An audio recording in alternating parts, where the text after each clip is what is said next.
बार की बात है, एक छोटे से गांव में एक आदमी रहता था। उसके घर के पास में एक पहाड़ था, जहां पर वो रोज सुबह जाता। उस पहाड़ पर थोड़ी देर के लिए वो बैठता, फिर वापस आ जाता। तो रोज की तरह वो सुबह सुबह जा रहा था। पीछे से उसका छोटा सा बेटा आया। उसने आकर के उसका हाथ पकड़ लिया और कहा कि आज मैं भी आपके साथ चलूंगा। उसने पहले तो उसको थोड़ा सा समझाया और मना किया। कहा कि जो रास्ता है वो बहुत ही छोटा है और चढ़ाई बहुत ज्यादा है, तो तुम मेरे साथ नहीं चल पाओगे।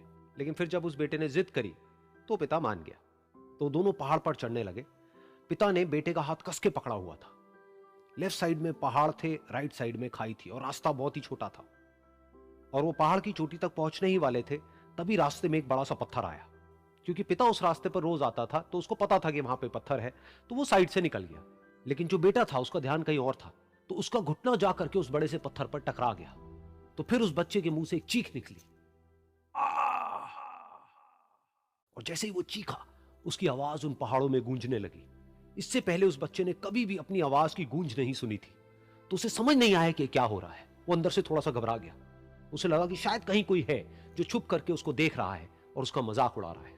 फिर उस बच्चे ने बोला, कौन हो तुम? कौन हो तुम? तो जब उस बच्चे ने इस गूंज को सुना, उसे गुस्सा आ गया। उसे लगा कि कौन है ये जो मेरा मजाक उड़ाए चले जा रहा है। फिर उसने गुस्से से कहा, मैं तुम्हें छोड़ूंगा नहीं। और फिर जैसे ही उसने इस गूंज को सुना, वो घबरा गया। उसके पिता समझ गए थे कि क्या हो रहा है। उसने अपने पिता का हाथ कस के पकड़ लिया और उनसे पूछा, कौन है ये जो मुझे इतना तंग कर रहा है? कौन है ये जो मुझे इतना डरा रहा है? तो उसके पिता थोड़ा सा मुस्कुराए और उन्होंने खाई की तरफ देखा और जोर से बोला, मैं तुमसे बहुत प्यार करता हूं। ये सुनकर वो बच्चा हैरान हो गया। उसे समझ नहीं आया कि हो क्या रहा है, कि वही इंसान जो उसका मजाक उड़ा रहा है और उसको तंग कर रहा है, वो उसके पिता को बोल रहा है कि मैं तुमसे बहुत प्यार करता हूं। तो उसके पिता ने अपने बेटे को देखा और वो समझ गए कि उसके मन में क्या चल रहा है। और फिर दोबारा उन्होंने बोला, तुम बहुत अच्छे हो। और ये सुनकर उनका बेटा भी थोड़ा सा मुस्कुराया और पूछा अपने पिता से कि ये क्या हो रहा है। और फिर उसके पिता ने अपने बेटे को समझाया, ये जो आवाज तुम सुन रहे हो ना, ये किसी और की नहीं है, ये तुम्हारी ही आवाज है जो कि पहाड़ों में गूंज रही है। और तुम्हें अपनी ही आवाज सुनाई दे रही है। जैसा तुम बोलते हो ठीक वैसा ही तुम्हें सुनाई देता है।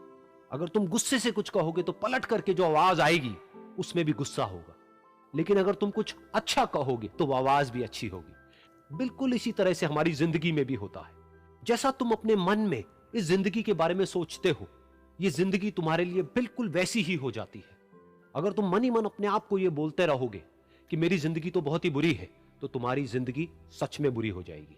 और अगर तुम अपनी जिंदगी से प्यार करोगे तो तुम्हारी जिंदगी भी तुमसे प्यार करेगी। ये बात उस बच्चे के दिमाग में घर कर गई और फिर वो दोनों उस पहाड़ की चोटी पर गए। लेकिन बच्चे के दिमाग में यही बात घूम रही थी। और फिर वो बच्चा खिलखिला के हंसा और उसने अपने दोनों हाथ खोले और अपनी पूरी ताकत से बोला, मैं तुमसे बहुत प्यार करता हूं।